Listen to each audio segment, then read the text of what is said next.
Haleluya, puji Tuhan. Di awal tahun ini kita masih diberikan kesempatan oleh Tuhan untuk kita datang beribadah kepada Tuhan. Dan biarlah kesempatan yang masih diberikan kepada kita, mari kita mau beribadah kepada Tuhan dengan sungguh-sungguh. Kita rindu dan rindu selalu akan Tuhan. Rindu selalu kepada Tuhan untuk tinggal di dalam hadirat-Nya. Mari kita mau beribadah kepada Tuhan dan mengawali ibadah kita. Kita menyanyikan pujian seperti rusa yang haus, rindu aliran sungaimu. Haleluya. Seperti rusa yang haus, rindu aliran sungaimu.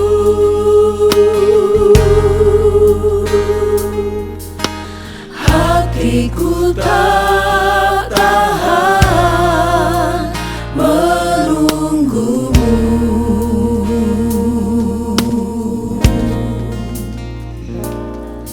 Bagai tanah gersang menanti datangnya hujan,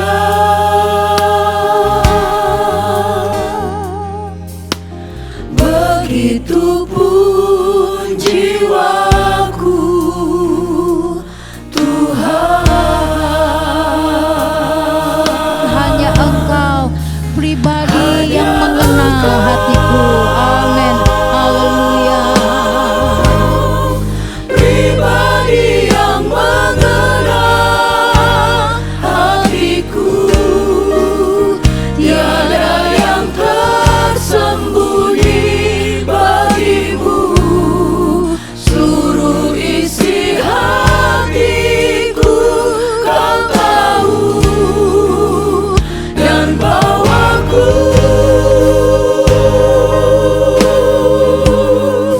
untuk lebih dekat lagi padamu, tinggal dalam indahnya dekapan kasih-Mu. Haleluya.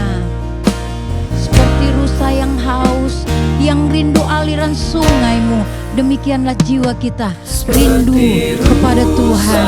Nikmati hadirat Tuhan dalam ibadah kita. Puji Aliran Tuhan. sungaimu. Haleluya, haleluya.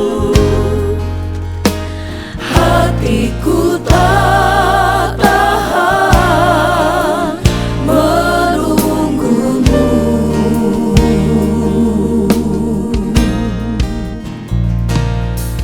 Bagai tanah gersang menanti datangnya hujan,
Terima kasih Tuhan.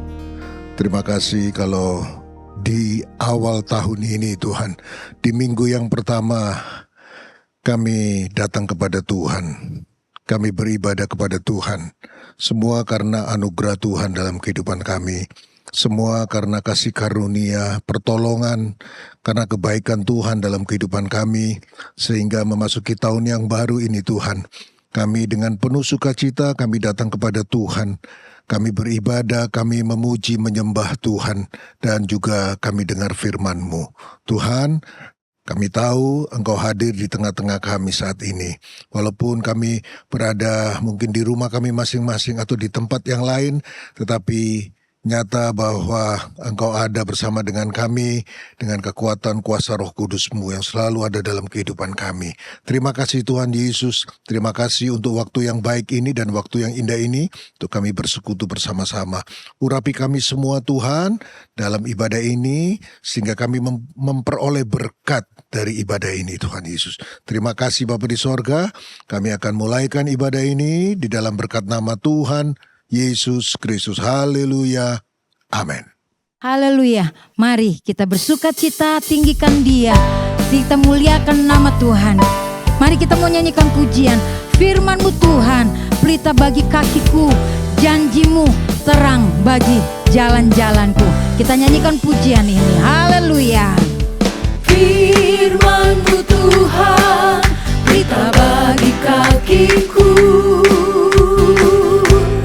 janji-Mu terang bagi jalan-jalanku, kebenaran-Mu menuntunku setiap hari.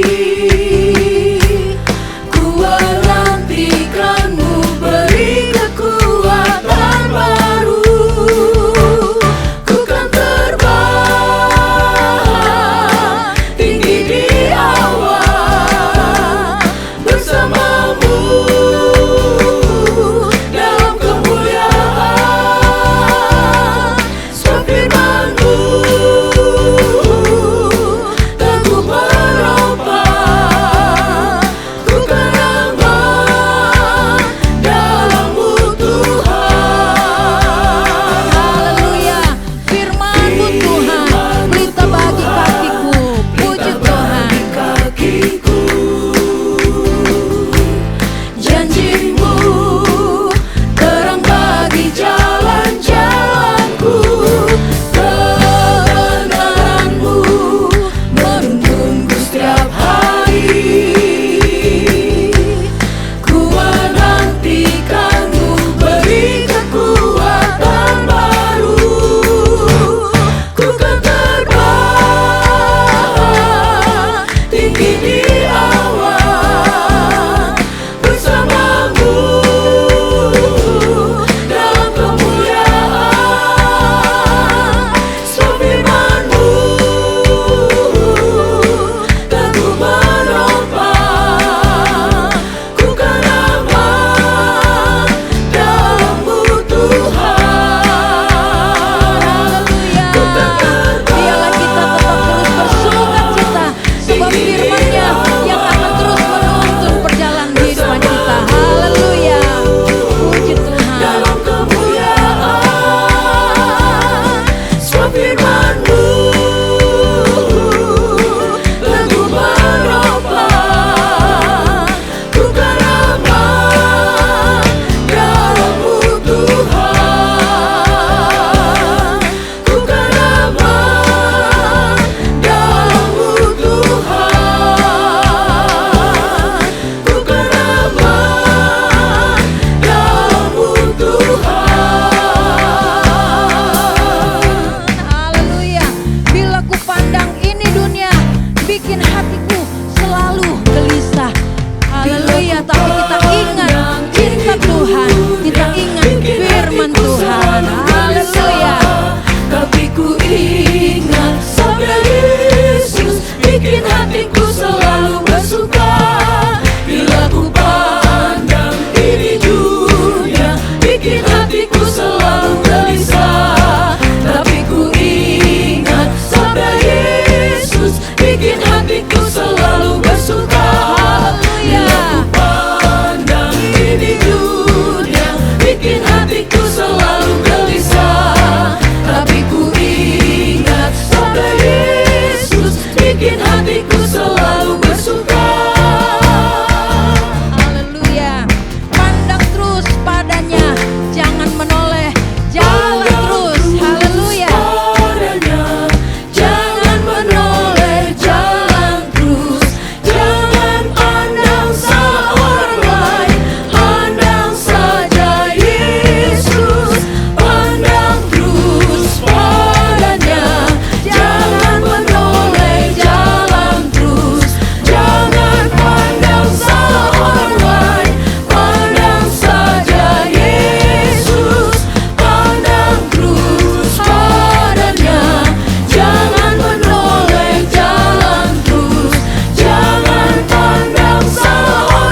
saja kepada Yesus. Biarlah hidup kita selalu mengikuti firman Tuhan.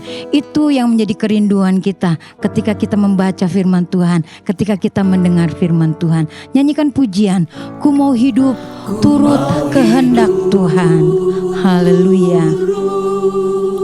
Kehendak Tuhan, ku mau memberi semua yang ku dapat berikan. Ku mau cinta yang lebih dari semua. Ku tak dapat membalas kasih-Nya. Haleluya. Ku mau hidup turut kehendak Tuhan. Ku mau memberi semua yang ku dapat berikan. Ku mau cinta yang lebih dari semua. Ku tak dapat membalas kasih-Nya. Ku mau hidup turut kehendak Tuhan. Biarlah ini menjadi kerinduan kita dan menjadi doa kita kepada Tuhan. Ketika kita mendengar, kita mau lakukan firman Tuhan. Haleluya. Semua yang ku dapat berikan. Ku mau cinta yang lebih dari semua. Ku tak dapat membalas kasih-Nya. Ku mau cinta yang lebih dari semua. Ku tak dapat membalas kasih-Nya.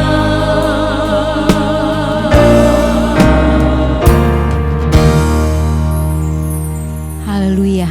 Saatnya kita mau mendengar lagi kebenaran firman Tuhan. Dari kebenaran firman Tuhan itulah kita diajar, kita dididik untuk kita dapat melakukan firman Tuhan. Dan kiranya Roh Kudus yang akan memampukan kita untuk kita mengerti kebenaran firman Tuhan. Mari kita mau nyanyikan pujian. Firman-Mu berkata, Kau besertaku. Haleluya. Firman-Mu berkata, Kau besertaku, maka kuat roh dan jiwaku. Tangan-Mu Tuhan selalu ku nantikan, di setiap langkah ku percaya. Firman-Mu berkata, Kau besertaku, maka kuat roh dan jiwaku. Tangan-Mu Tuhan selalu ku nantikan, di setiap langkah ku percaya. Dengan sayap-Mu ku akan terbang tinggi, di tengah badai hidup ku tak menyerah. Kau kekuatan dan perlindungan bagiku, pertolonganku di tempat maha tinggi. Ku mengangkat tanganku, aku berserah. Kau ku nantikan, Kau yang ku sembah, Yesusku, Rajaku. Haleluya. Nyanyikan pujian ini lagi. Firman berkata, Kau besertaku, maka kuat roh dan jiwaku. Haleluya. Firman-Mu berkata, Kau besertaku, maka kuat roh dan jiwaku. Tangan-Mu Tuhan selalu ku nantikan, di setiap langkahku percaya, dengan sayap-Mu ku akan terbang tinggi di tengah badai hidup. Ku tak menyerah, Kau kekuatan dan perlindungan bagiku, pertolonganku di tempat maha tinggi. Ku mengangkat tanganku, aku berserah, Kau ku nantikan, Kau yang ku sembah, Yesusku, Rajaku. Dengan sayap-Mu ku akan terbang tinggi di tengah badai hidup. Ku tak menyerah, Kau kekuatan dan perlindungan bagiku, pertolongan-Mu di tempat maha tinggi. Ku mengangkat tanganku, aku berserah, Kau ku nantikan, Kau yang ku sembah, Yesusku, Rajaku.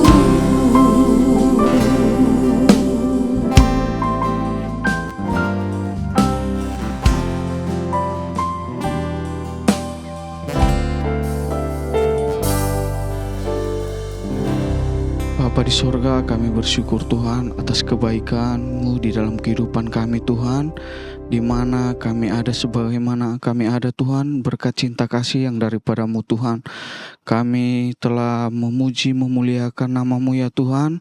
Biar setiap pujian penyembahan kami Tuhan boleh naik di hadapan Engkau ya Tuhan. Saat ini Tuhan kami akan menerima kebenaran firman-Mu Tuhan. Biarlah Engkau urapi kami Tuhan, setiap kami mendengar Tuhan, Engkau urapi Tuhan. Biarlah apa yang kami dengar Tuhan boleh kami lakukan seturut dengan firman-Mu ya Tuhan. Engkau lihat juga Tuhan hamba-Mu yang telah Engkau persiapkan Tuhan. Engkau urapi dia dengan kuasa firman-Mu Tuhan. Sehingga apa yang dia katakan Tuhan berasal dari hati-Mu Tuhan untuk kami para pendengar yang ada Tuhan. Biarlah Tuhan memberikan kekuatan, kesanggupan kepada dia Tuhan. Biarlah Tuhan hanya salib-Mu Tuhan, hanya kemuliaan-Mu yang nampak Tuhan. Kami sambut kebenaran firman-Mu Tuhan, hanya di dalam nama Tuhan Yesus Kristus. Haleluya. Amin.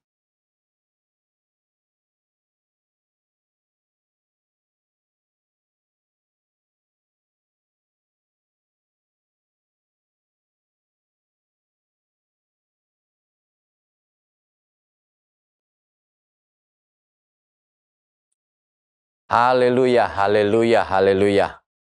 Puji Tuhan, selamat hari Minggu Bapak Ibu, Saudara-saudari, jemaat Tuhan yang ada. Kita kembali bertemu dalam ibadah online pada hari Minggu yang berbahagia ini. Dan saya menyapa dan berdoa berharap keadaan Bapak Ibu, Saudara-saudari yang mengikuti ibadah online ini ada dalam keadaan yang baik dan dalam keberkatan yang daripada Tuhan. Puji Tuhan, hari ini kita akan mendengarkan firman Tuhan dengan tema pelaku firman. Tema pelaku firman. Kita akan membaca ayat pertama dalam pemberitaan firman hari ini di dalam surat Yakobus pasalnya yang pertama ayat yang ke-22. Yakobus 1 ayat 22. Saya akan bacakan untuk kita semua Yakobus 1 ayat 22. Tetapi hendaklah kamu menjadi pelaku firman dan bukan hanya pendengar saja, sebab jika tidak demikian, kamu menipu diri sendiri.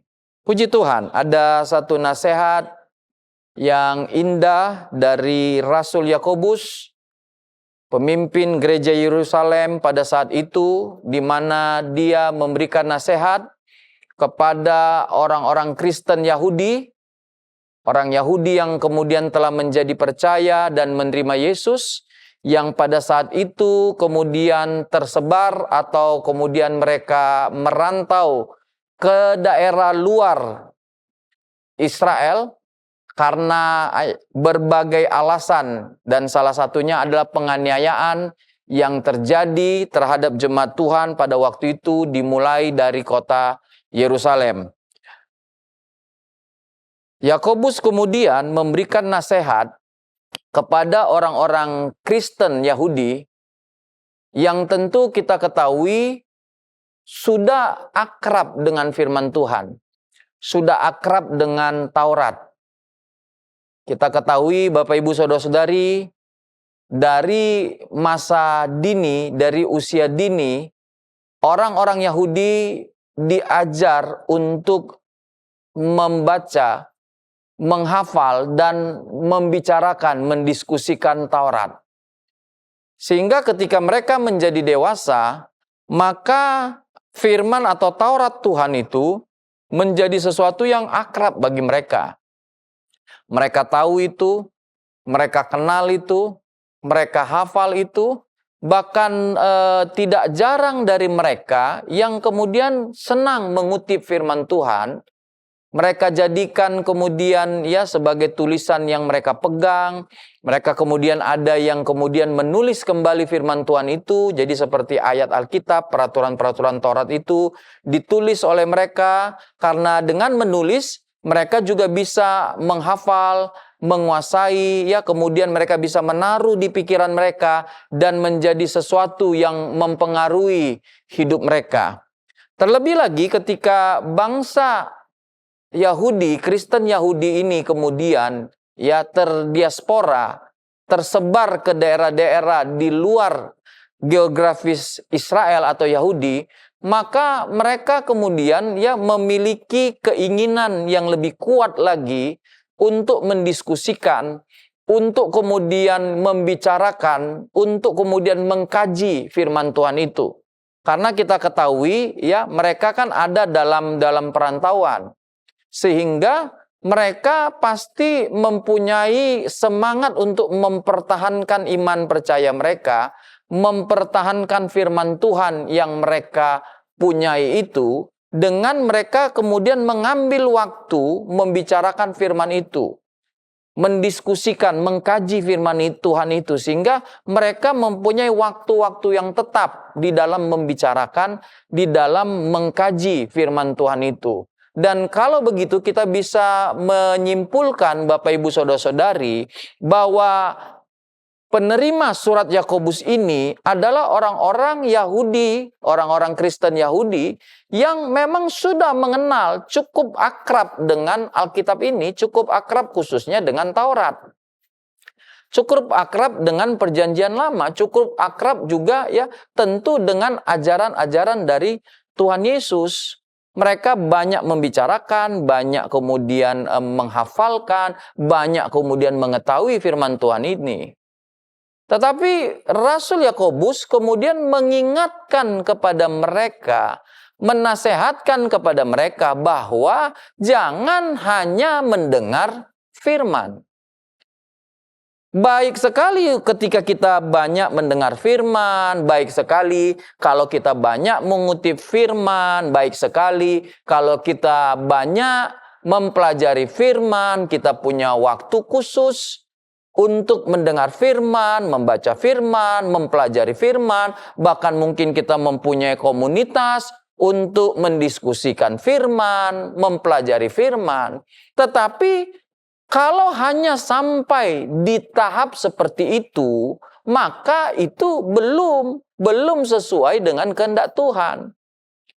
Seharusnya kita yang mendengar firman, kita yang mempelajari firman, kita yang mengkaji firman, kita yang kemudian membicarakan firman, kita yang kemudian mendiskusikan firman dalam forum-forum kita, maka kita haruslah melakukan firman. Itulah yang kemudian menjadi nasihat dari Rasul Yakobus ini. Dia berkata, jangan kita menjadi hanya pendengar saja, tetapi marilah kita menjadi pelaku firman. Inilah yang dilihat oleh Rasul Yakobus ini, Bapak Ibu Saudara-saudari, ketika kemudian dia memberi nasihat kepada orang-orang Kristen Yahudi yang pada saat itu memang secara geografis itu di luar daerah pelayanannya, tetapi untuk menjangkau mereka, maka Rasul Yakobus ini mengirimkan suratnya ini melewati daerah geografis Israel, di mana pada saat itu dia sebagai pemimpin rohani di gereja Yerusalem.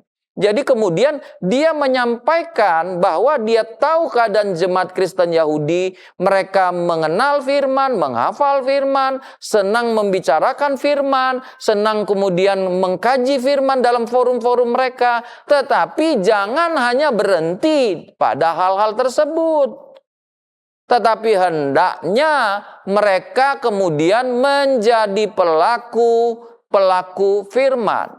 Jadi Yakobus seperti tidak mendapat laporan ataupun melihat bahwa hidup orang-orang Kristen Yahudi ini mencerminkan firman yang mereka dengar. Jadi dia seperti tidak mendengar dan melihat bahwa hidup orang-orang Kristen Yahudi ini itu sesuai dengan Alkitab yang mereka senang dengarkan itu, senang kaji itu, senang bicarakan itu. Jadi dia melihat kehidupan yang berbeda dari apa yang harusnya mereka jalani dengan apa yang sedang mereka jalani pada saat itu. Inilah yang membuat Rasul Yakobus ini kemudian memberikan surat ini. Salah satu tujuannya adalah menasehati jemaat Kristen Yahudi supaya mereka jangan hanya mengetahui firman secara keturunan, secara kultur, mereka sangat akrab dengan firman Tuhan, mereka sangat punya pengetahuan yang mumpuni tentang firman ini, tapi ketika itu kemudian diwujudkan dalam perbuatan, di situ ada seperti jaraknya, di situ ada seperti ketidakharmonisannya. Jadi seperti dia harusnya melangkah dari pendengarannya, pembelajarannya terhadap firman, diskusi forum-forum diskusi terhadap firman, forum-forum kalau kita bandingkan dengan kita forum-forum pendalaman Alkitab, pembelajaran Alkitab, itu harusnya disempurnakan begitu, dituntaskan dengan melakukan firman, dengan kehidupan yang sesuai firman itu. Tetapi ternyata pada tahap akhir dan tahap yang paling menentukan, mereka tidak lakukan. Sehingga bisa dikatakan bahwa mereka seperti membuang percuma hal-hal yang sudah mereka lakukan. Jadi seperti tahap-tahap yang sudah mereka lakukan, itu seperti ketika seseorang sudah ideal, ketika dia memulai, pertengahan, tapi kemudian dalam tahap akhir dia salah memilih, sehingga itu menjadi blunder yang merusak perbuatan awal, pertengahannya itu, sehingga pada akhirnya semuanya menjadi rusak. Dan ternyata keadaan jemaat Kristen Yahudi ini itu mewakili beberapa keadaan yang pada saat itu kurang lebih keadaannya memiliki kesamaan. Kalau kemudian kita melihat kepada Matius 23 ayat 3, di situ Tuhan Yesus menegur orang-orang Farisi, ahli-ahli Taurat, karena kemudian mereka memiliki pengetahuan yang mumpuni, mereka ahli, ya, mereka sangat detail dan dalam hal Taurat, dalam hal firman, tetapi ternyata hidup mereka tidak sesuai dengan firman Tuhan yang mereka ketahui itu, yang pengetahuan mereka banyak tentang firman. Bahkan mereka mempunyai seperti pengakuan begitu, pengesahan, mereka diakui sebagai pengajar-pengajar firman, dan itu mereka mempunyai ya seperti pengesahan begitu, disahkan oleh lembaga yang resmi bahwa mereka adalah ahli, mereka adalah pengajar-pengajar firman Taurat. Tapi ternyata hidup mereka tidak seperti firman yang mereka ajarkan. Misalnya mereka mengajarkan firman Tuhan jangan mencuri, padahal mereka sendiri mencuri. Mungkin tidak dengan jelas mereka mencuri, tapi ternyata mungkin ada hal-hal di mana mereka ya mengambil kemuliaan Tuhan itu untuk menjadi kemuliaan mereka. Kalau kita melihat dalam Matius pasal 23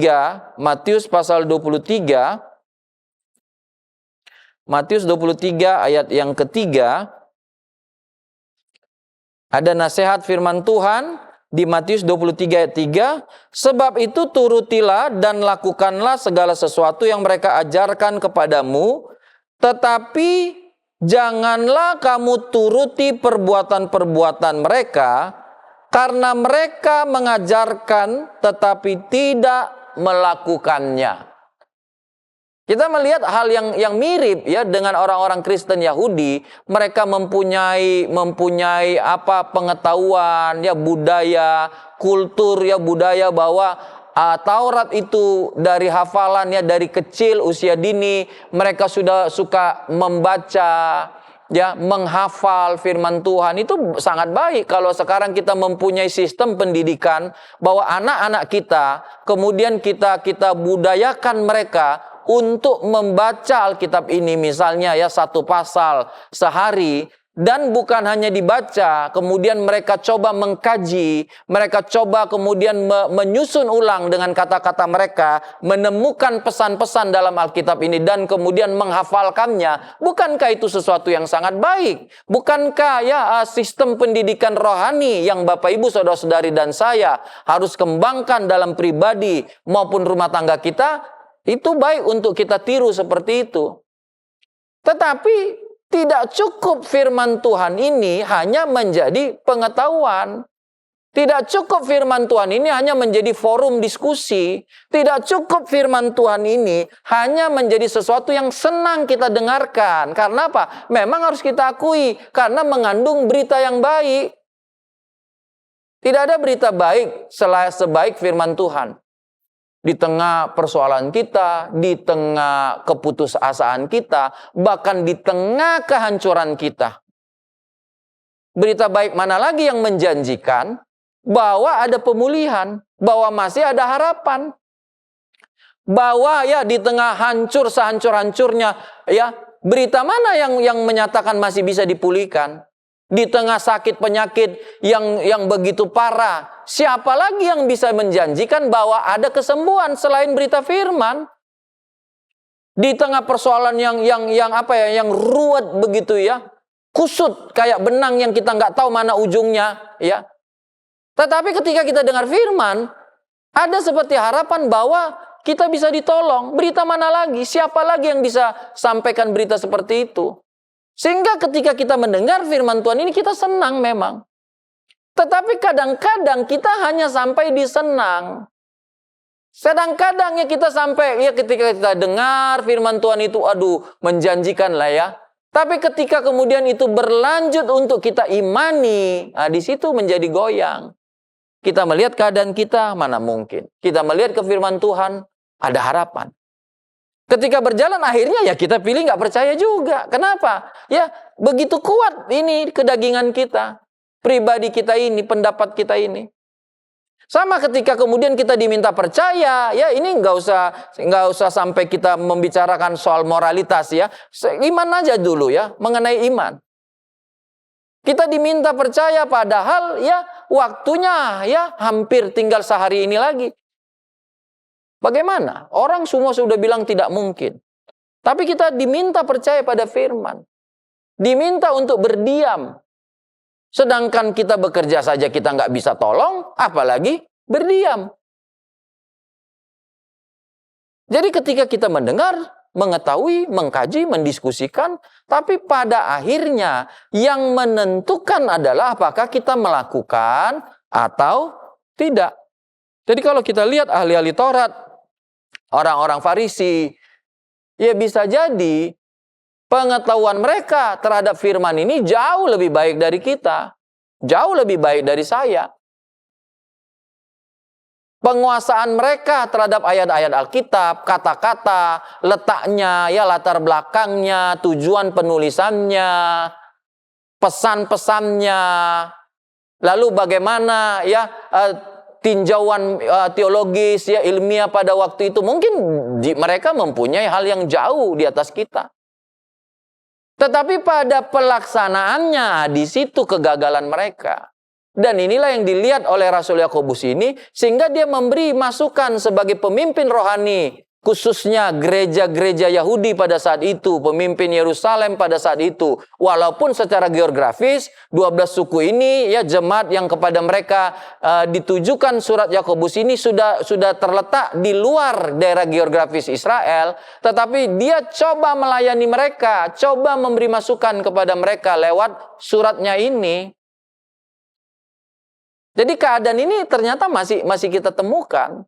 Bahkan kalau kita maju lagi, ada catatan dari Rasul Paulus kepada Timotius dalam 2 Timotius pasal yang ketiga, 2 Timotius 3 ayat yang ke-7 dikatakan begini Bapak Ibu Saudara-saudari, yang walaupun selalu ingin diajar, namun tidak pernah dapat mengenal kebenaran. Jadi dia punya keinginan, jadi kayak dia rindu mengikuti pendalaman Alkitab, rindu untuk mendengarkan khotbah. Ya, mungkin dia sudah tunggu-tunggu ya siaran setiap pagi tentang firman Tuhan, lalu kemudian wadah yang ada yang disiarkan, lalu based-on yang ada yang kemudian bisa diikuti secara online, atau mungkin dia mendatangi secara langsung. Mungkin di hari Minggu juga ya dia masih mendengar firman Tuhan, bukan hanya di ibadah onsite ya, kemudian melihat juga dari online ya, dia bisa mendengar pendeta lain berkhotbah ya, tempat lain menyampaikan firman Tuhan, itu baik sekali. Tetapi kita lihat keadaan jemaat atau keadaan manusia di akhir zaman yang kemudian dituliskan oleh Rasul Paulus untuk menjadi bahan pertimbangan daripada Timotius pada saat itu adalah senang mendengarkan firman, suka diajari firman, bahkan senang mengumpulkan guru-guru, pengajar-pengajar yang memiliki seperti pengakuan bahwa mereka sudah teruji, sudah terlatih, ya, sudah mempunyai ya kemahiran dalam hal mengajarkan firman, itu tidak salah. Tetapi yang salah adalah mereka tidak pernah mengenal kebenaran itu. Mereka nggak sampai di melakukan kebenaran itu. Mereka tidak sampai di menghidupi kebenaran itu. Jadi kita jangan senang dulu kalau ada kajian gitu, forum, diskusi, kemudian kutipan ayat Alkitab, bahkan ada usaha untuk menyalin Alkitab itu supaya dia ketahui, dia bisa hafalkan, dia bisa pegang. Karena kalau tidak kemudian diakhiri atau disempurnakan dengan melakukan firman, maka itu menjadi sesuatu yang sia-sia. Inilah yang kemudian dilihat oleh penulis surat Yakobus ini dan kemudian memberikan masukan nasihat firman Tuhan kepada kita, hendaklah kita menjadi pelaku firman dan bukan hanya pendengar saja. Hendaklah kita menjadi pelaku firman dan bukan hanya pengajar saja. Hendaklah kita menjadi pelaku firman dan bukan hanya yang mengkaji firman Tuhan itu dalam forum-forum. Hendaklah kita melakukan firman dan bukan hanya yang menulis firman Tuhan itu, yang mengutip, yang membuat dalam status media sosial kita. Tidak salah. mendengar, mengkaji, ya, mengutip, mempelajari, itu baik sekali. Tapi kalau kita tidak mengakhirinya dengan melakukan, maka kita menjadi melakukan sesuatu yang menyedihkan hati Tuhan, menyebalkan bagi Tuhan. Kita bukan mendatangkan berkat Tuhan, tapi sebaliknya kita mendatangkan murka Tuhan atas kita. Karena itu nasihat Rasul Yakobus kepada kita semua. Untuk kita kemudian hendaklah menjadi pelaku dan bukan pendengar firman saja. Kalau begitu, kita lanjutkan bagaimana dari tulisan Rasul Yakobus ini, kemudian dia menerangkan bagaimana keadaan jemaat Tuhan, orang Kristen Yahudi itu yang memiliki pengetahuan yang cukup ya tentang firman Tuhan itu, tetapi ternyata tidak melakukan firman. Kita tentu setuju bahwa akar budaya orang-orang Yahudi ini tentu mereka lebih kuasai Taurat, firman. Dan mereka lebih mempunyai budaya adat di mana kebiasaan begitu ya, untuk mereka menghafalkan ya dan menguasai firman Tuhan itu. Sehingga tadi saya singgung Bapak Ibu Saudara-saudari ya, tidak salah untuk kita kemudian mengajarkan dalam rumah kita, bahkan diri kita, untuk membiasakan diri membaca Alkitab dan menghafalkan Alkitab itu. Supaya Alkitab itu menguasai diri kita semua. Tetapi yang dikritik atau yang ditunjukkan kekurangannya kan bukan menghafalkan, bukan mendengarkan, bukan hanya mengkaji Alkitab, menguasai Alkitab, mempelajari Alkitab, itu tidak salah. Yang salah adalah ketika dia tidak menuntaskannya, dia tidak mengakhirinya dengan melakukan firman. Jadi hal-hal yang lain bisa kita tiru, bisa kita adopsi. Budaya mereka, bagaimana membangun kerohanian dalam rumah tangga, dalam anak-anak, dalam diri sendiri. Tetapi kemudian mari kita perbaiki apa yang mereka tidak perbaiki. Dan itulah tujuan Rasul Yakobus ini menuliskan suratnya ini.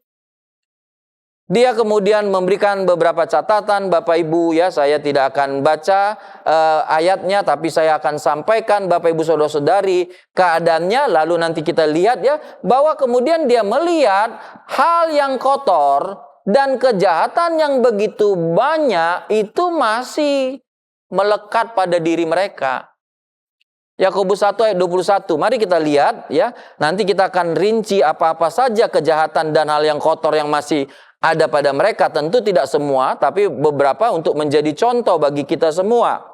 Yakobus 1 ayat 21, sebab itu buanglah segala sesuatu yang kotor dan kejahatan yang begitu banyak itu, dan terimalah dengan lemah lembut firman yang tertanam di dalam hatimu, yang berkuasa menyelamatkan jiwamu. Jadi ketika firman itu tidak dilakukan, hanya sebatas didengar, didiskusikan, dipelajari, ya, dikuasai, tetapi tidak dilakukan, maka yang terjadi hal kotor itu masih melekat di diri jemaat. Bahkan kejahatan yang begitu banyak, jadi bukan cuma kotor sedikit, ya, jadi dia kejahatannya masih banyak, melimpah. Antara lain yang dituliskan oleh Rasul Yakobus ini, yang pertama kalau kita melihat, silakan Bapak Ibu lihat Yakobus 2 ayat 1 sampai 4, melakukan pembedaan perlakuan. Ketika yang kaya ya diperlakukan istimewa, yang miskin kemudian diperlakukan dengan buruk. Kita bisa bayangkan ketika firman tidak diterima dan tidak dilakukan, hanya dikaji, dibicarakan, diperdengarkan, didiskusikan, ya, didalami, dikuasai, tapi tidak dilakukan, maka kita melihat di dalam surat Yakobus ini, ya, kekurangan atau kejahatan yang disampaikan oleh Rasul Yakobus untuk diperbaiki. Salah satunya adalah melakukan pembedaan, bukan ya membedakan menurut apanya, sesuatu yang misalnya yang benar, tapi membedakan menurut sesuatu yang nggak benar, menurut kekayaan. Ya, jadi membeda-bedakan perlakuannya terhadap yang kaya maupun yang miskin. Dia bedakan itu. Yang kedua yang kita lihat di Yakobus, ya, kejahatan, hal yang kotor yang pada jemaat Tuhan yang kemudian diminta untuk diperbaiki oleh Rasul Yakobus, tidak dapat mengendalikan lidah. Ini lidah yang sama yang berkhotbah, lidah yang sama juga maki-maki orang. Lidah yang sama mengutarakan kebenaran, lidah sama juga ngomong dusta. Lidah yang sama ya kemudian memuji Tuhan, oh haleluya puji Tuhan, praise the Lord, misalnya begitu ya. Lidah yang sama juga maki orang.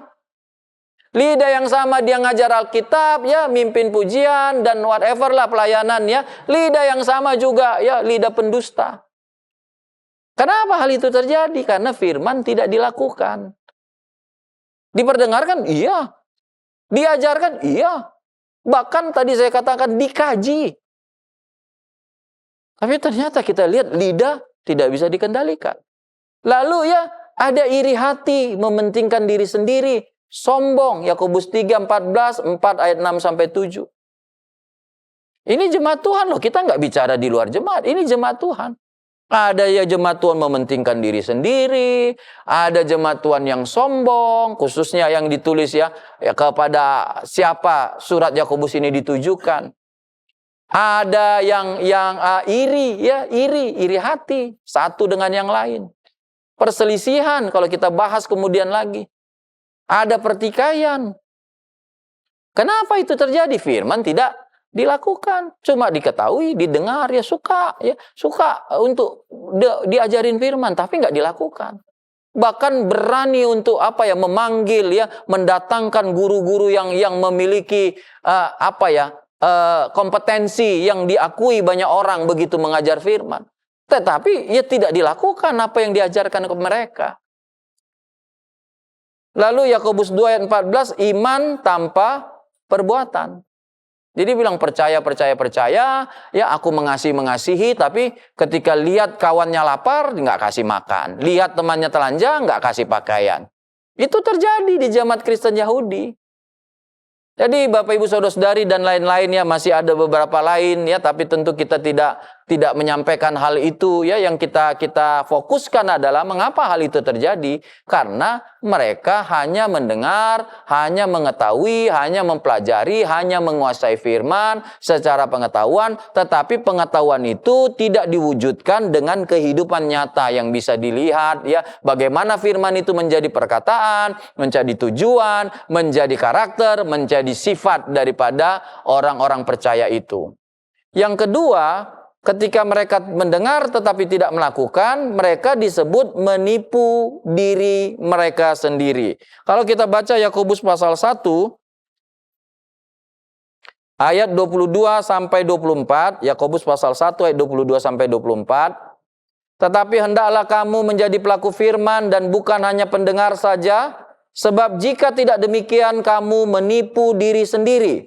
Sebab jika seorang hanya mendengar firman saja dan tidak melakukannya, ia adalah seumpama seorang yang sedang mengamat-amati mukanya yang sebenarnya di depan cermin.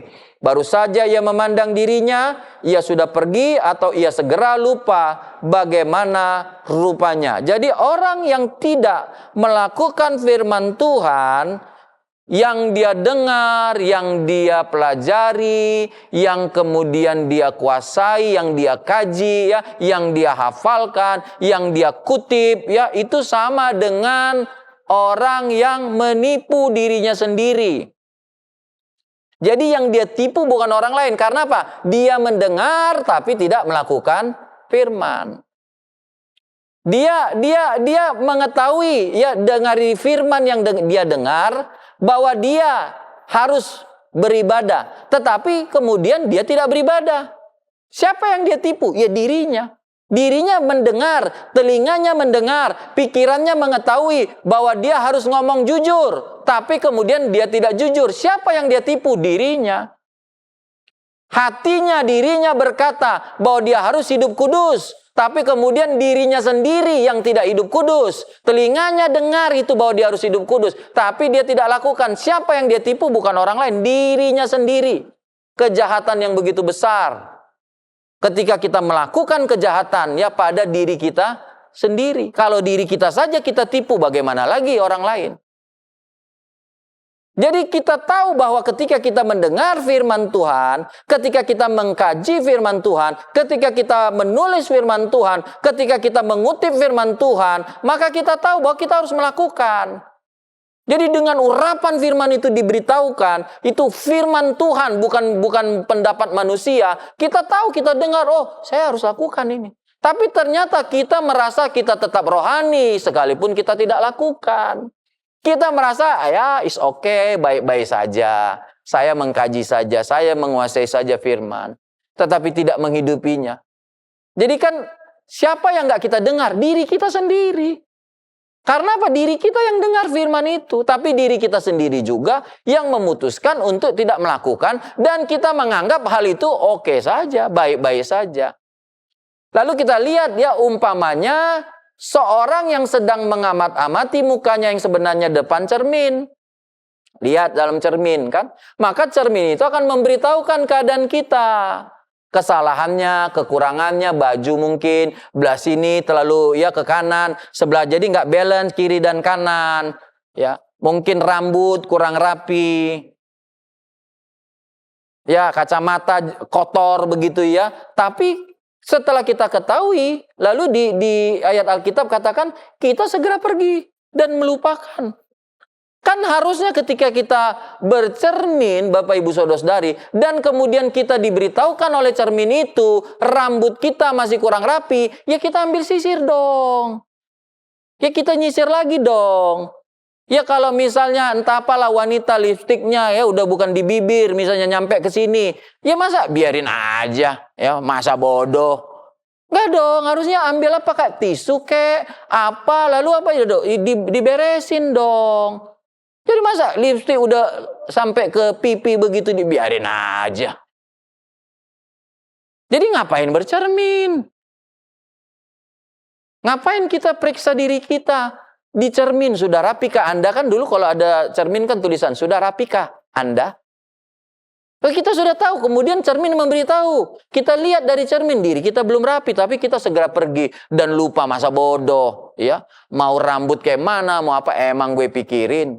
Ya kalau begitu ngapain bercermin?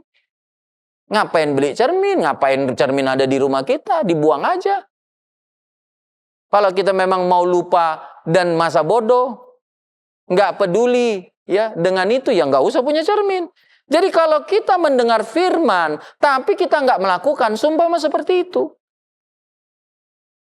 Tetapi kita merasa bahwa kita sudah cukup rohani. Jadi untuk apa cermin itu? Ya hanya untuk apa ya? Hanya untuk status begitu bahwa kita punya cermin. Misalnya kita pakai sesuatu ya, kita punya handphone. Misalnya kita punya handphone, tapi nggak bisa dihubungin. Ya untuk apa handphonenya? Oh hanya status biar orang tahu kita punya handphone. Kan agak menganehkan gitu ya, agak bikin orang bingung gitu ya. Dia punya nomor telepon, tapi nggak pernah bisa dihubungin. Nggak pernah membalas. Itu seperti itu. Tetapi dia merasa bahwa dia menjadi orang yang sangat komunikatif gitu. Yang dia merasa dia memvalidasi dirinya bahwa dia orang yang gampang dihubungi ya. Tolong 24 jam hubungin saya ya. Kapanpun, tengah malam pun ya, 24 jam kapanpun kalian bisa hubungin saya. Padahal ya jam-jam kantor saja kita hubungi, nggak pernah dibalas. Ya kalau misalnya kan sibuk satu hari, si tunggu ya kita masih mengerti, kita punya kesibukan masing-masing. Tapi ternyata sudah ditunggu 3 hari nggak muncul juga. Di WA lagi nggak muncul juga, oh mungkin lupa. Lalu besoknya kita WA lagi misalnya, tetap nggak dibalas. Jadi untuk apa dia punya WA? Untuk apa dia punya handphone? Tapi dia merasa kami sudah melayani dengan sebaik mungkin. 24 jam call center kami tersedia. Kita angkat telepon, kita pusing dibuatnya. Ya kalau Anda ini tekan 0. Kalau Anda ini tekan 1. Kita tekan yang kita ini ya maaf, semua sedang sibuk. Kita tunggu 20 menit tetap sedang sibuk. Ya kalau gitu untuk apa dia pakai call center? Bilang aja maaf ya kami nggak terima komplain. Ya kan jujur saja. Tapi dia merasa kami menyediakan bebas pulsa, bebas ini katanya. Tapi ternyata nggak berguna. Jadi rekan-rekan, Bapak Ibu Saudara-saudari, ya, ketika kita mendengar firman Tuhan dan kita tidak melakukan itu sama seperti kita menipu diri kita sendiri. Ya, bagaimana firman Tuhan itu tidak menjadi ya sesuatu bagaimana harusnya kita melakukan. Tetapi ya, jika kita mendengar firman Tuhan dan melakukannya, maka segala yang kotor itu, kejahatan itu akan terbuang dari kita. Kita akan menjadi gereja Tuhan yang kudus, bersih, sempurna. Ketika firman itu kita dengar, kita kaji, kita diskusikan, lalu kita lakukan, maka kita akan menjadi gereja yang selamat. Yakobus 1 ayat 21, Yakobus pasal 1, saya kembali lagi Yakobus 1 ayat 21. Dikatakan begini, Yakobus 1 ayat 21, sebab itu buanglah segala sesuatu yang kotor dan kejahatan yang begitu banyak itu, dan terimalah dengan lemah lembut firman yang tertanam di dalam hatimu, yang berkuasa menyelamatkan jiwamu. Jadi keselamatan kita itu akan sifatnya berkelanjutan dan sifatnya semakin bertambah. Jadi kalau kita mendengar dan melakukan firman, maka keselamatan kita itu akan menjadi sesuatu yang pasti menjadi bagian kita. Dan keselamatan di sini bukan hanya bicara soal hidup yang kekal, sorga, tapi bicara dalam keselamatan kita terhindar dari bahaya-bahaya yang lain. Jadi ketika kita melakukan firman, Bapak Ibu Saudara-saudari, maka kita dibersihkan dari yang kotor dan kejahatan itu. Dan firman itu membuat kita selamat, kita sembuh. Kita lolos dari bahaya, kita lolos dari kesukaran. Kita bisa menghadapi tantangan. Keselamatan yang penuh itu, yang sempurna itu. Jadi bukan hanya bicara soal kita masuk surga, itu pasti. Tapi di dunia ini juga bukan banyak tantangan, banyak persoalan. Banyak jebakan-jebakan. Kalau kita mendengar dan melakukan firman, kita selamat dari segala aspek. Selamat ini adalah selamat yang sempurna, yang penuh. Bukan, kita masuk surga, tapi ya di dalam dunia ini ya kita terjebak. Bukan. Ketika kita melakukan firman, ya kita firman itu akan menyelamatkan jiwamu, kata Rasul Yakobus. Jadi kita terhindar dari malapetaka, terhindar ya dari tantangan, dari jebakan. Tetapi juga kita menerima keselamatan yang kekal itu. Yang berikutnya, yang kedua ya, saya akhiri dengan ini. Ketika kita melakukan firman Yakobus pasal 1 ayat yang ke-25, di situ dikatakan Yakobus 1 ayat 25, tetapi barang siapa meneliti hukum yang sempurna, yaitu hukum yang memerdekakan orang, dan ia bertekun di dalamnya, jadi bukan hanya mendengar untuk melupakannya, tetapi sungguh-sungguh melakukannya, ia akan berbahagia oleh perbuatannya. Haleluya. Jadi perbuatan yang membuat kita bahagia bukan hanya mendengar firman. Jangan kita katakan, kenapa saya mendengar firman saya nggak bahagia? Karena nggak dilakukan. Kenapa saya menguasai firman? Saya mempelajari firman. Saya mengkaji, mendiskusikan firman dalam forum-forum gereja. Tapi saya nggak berbahagia. Kenapa? Karena cuma didiskusikan, cuma dipelajari. Tapi tidak dihidupi, tidak hidupnya mencerminkan firman. Tapi kalau kehidupan kita mencerminkan firman, maka hal itu akan mendatangkan kebahagiaan bagi kita semua. Puji Tuhan, saya akhiri dengan Lukas 11 ayat 28. Perkataan Tuhan Yesus, tetapi Tuhan Yesus berkata, yang berbahagia ialah mereka yang mendengarkan firman Allah dan yang memeliharanya. Yesus sendiri mengatakan kepada kita, yang berbahagia adalah kita yang mendengarkan dan juga kemudian melakukan firman Tuhan yang kita dengar. Kita yang menuliskan, mengutipkan firman Tuhan ini, mempelajari, mendiskusikan, dan juga menghidupi firman Tuhan yang kita pelajari, kita kutip, dan kita diskusikan itu. Kiranya Tuhan memberkati kita semua. Haleluya. Puji Tuhan. Kita akan menyembah Tuhan, berdoa, dan kita menyanyikan lagu Bagaikan Bejana Siap Dibentuk. Haleluya. Siapkan hati kita. Mari kita menyanyi. Mari kita berdoa, menyembah, memuliakan Tuhan. Haleluya.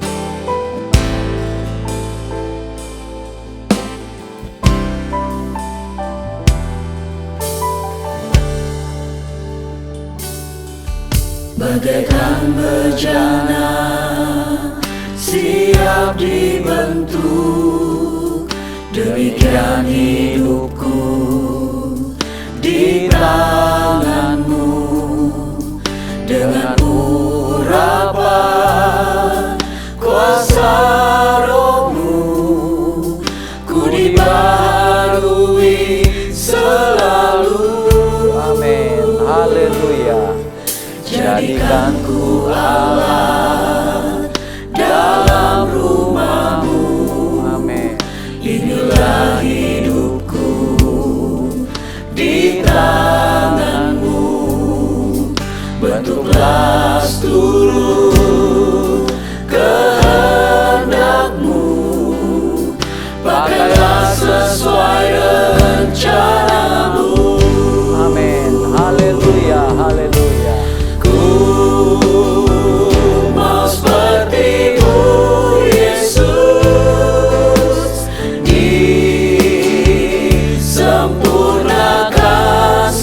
Haleluya.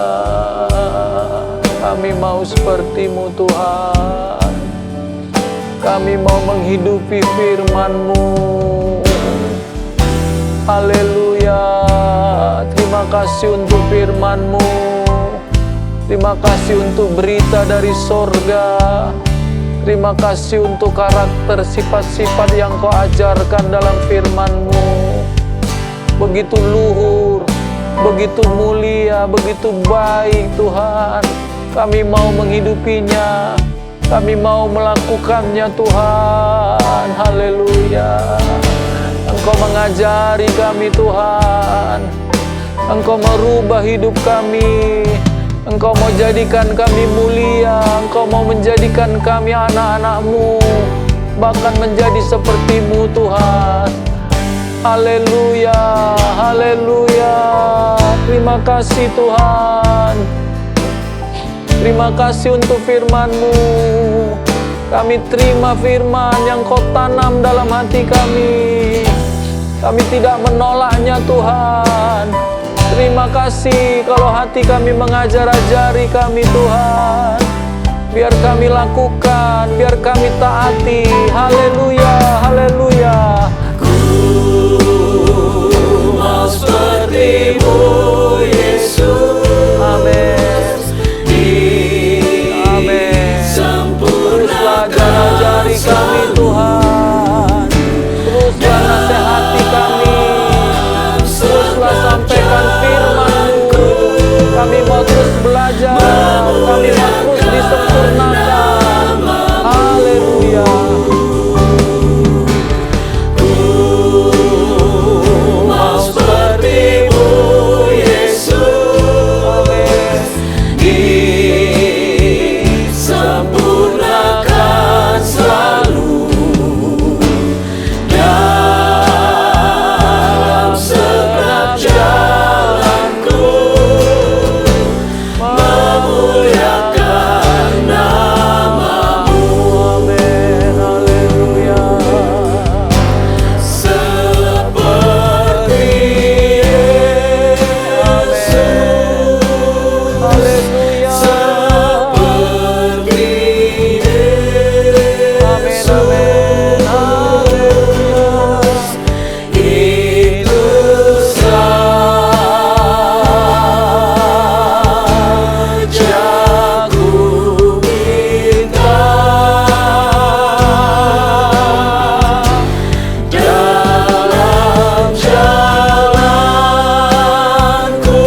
Ini menjadi doa kami Tuhan.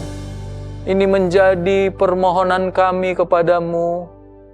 Biarlah kami menjadi seperti Engkau dalam karakter, sifat, di dalam perkataan kami Tuhan. Biarlah firman-Mu itu kami hidupi Tuhan. Orang bisa melihat kehidupan kami sesuai dengan kebenaran firman-Mu. Terima kasih untuk firman yang Engkau perdengarkan, yang Engkau tuliskan, yang Engkau berikan kepada kami. Bukan hanya kami dengarkan, bukan hanya kami pelajari Tuhan, bukan hanya kami kutip, kami kuasai Tuhan, tetapi yang lebih daripada itu, kami melakukan kebenaran firman-Mu. Terima kasih untuk ibadah yang diberkati ini, menyerahkan kehidupan kami, Tuhan, seluruhnya sepanjang minggu yang kami akan lewati. Kiranya Tuhan menyertai kami, kiranya Tuhan memberkati kami, kiranya Tuhan melindungi kami. Biarlah lewat ibadah ini kami menerima penyertaan Tuhan, kami menerima berkat Tuhan, kami menerima perlindungan yang daripada Tuhan, memberkati setiap rumah tangga, memberkati setiap pribadi, memberkati setiap laki-laki, memberkati setiap perempuan dengan segala berkat yang daripada Tuhan, memberkati Tuhan Yesus pemuda-pemudimu, memberkati anak-anakmu dengan segala berkat yang daripada Tuhan. Kami menyerahkan ke dalam tangan Tuhan setiap usaha, pekerjaan daripada umat-Mu. Tuhan memberkati, Tuhan yang memberi setiap pekerjaan dan usaha tersebut. Kiranya Tuhan juga melindungi, kiranya Tuhan juga memberkati, sehingga hasil yang kami dapatkan memuaskan kami, mencukupkan setiap kebutuhan kami, dan kami bisa melihat bagaimana campur tangan dan berkat-berkat Tuhan atas setiap usaha, pekerjaan umat-Mu. Berkati pendidikan umat-Mu dengan segala berkat Tuhan, menghadapi Tuhan ujian, menghadapi keseharian. Kiranya Engkau mampukan, Engkau berikan hikmat bijaksana, Engkau berikan kesadaran untuk kami rajin, untuk kami bertanggung jawab dalam pendidikan kami masing-masing. Diberkati anak-anak kami dalam masa pertumbuhan mereka, berikan pertumbuhan yang terbaik, tubuh yang sehat, dengan segala kejeniusan yang Tuhan berikan kepada setiap anak-anak kami. Kami serahkan kehidupan kami sepanjang minggu ini, dan kami percaya Tuhan menyertai, Tuhan memberkati, melindungi setiap kami. Dan akhirnya Bapak Ibu Saudara-saudari, tadakanlah tanganmu dengan imanmu. Terimalah berkat Tuhan atas setiap kita. Terimalah berkat-berkat yang berasal daripada Allah Bapa, cinta kasih daripada Allah Anak, persekutuan yang daripada Allah Roh Kudus, kiranya datang dan menyertai kita mulai sekarang, bahkan sampai Maranatha. Tuhan Yesus datang kembali menjemput kita semua. Berkat-berkat ini kita terima di dalam nama Tuhan Yesus Kristus. Dan semua kita yang percaya, sama-sama kita berkata, amin. Tuhan Yesus memberkati kita. Haleluya.